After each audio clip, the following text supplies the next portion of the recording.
ચાલો શીખરેણી છંદ સમજ્યા પછી આજે આપણે બીજા નંબરનો જે છંદ છે એ પણ કેટલા અક્ષરનો છે તો કે 17 અક્ષરનો છે.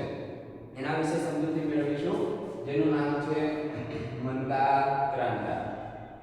શીખરેણી છંદની અંદર આપણે 6 અને 12 અક્ષરે યતિ જોતા હતા.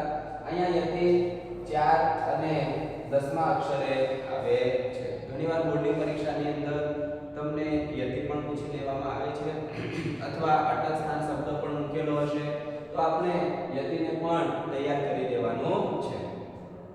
શીખરેણી છંદનું જે રીતે બંધારણ હતું બરાબર એના અક્ષર પણ 17 હતા.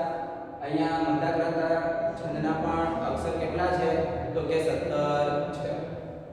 મંદા ક્રાંતા છંદનું આપણે બંધારણ જોવા જઈએ તો એનું બંધારણ જુઓ મ હ ન ત ત ગા ગા. કયું બંધારણ છે? મ હ ન ત ત ગા ગા.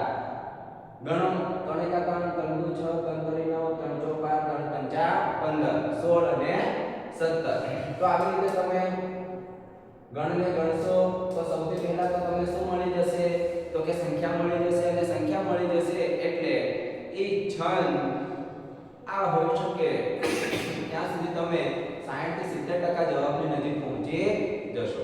અક્ષર ગણ્યા પછી તમે એના અંદર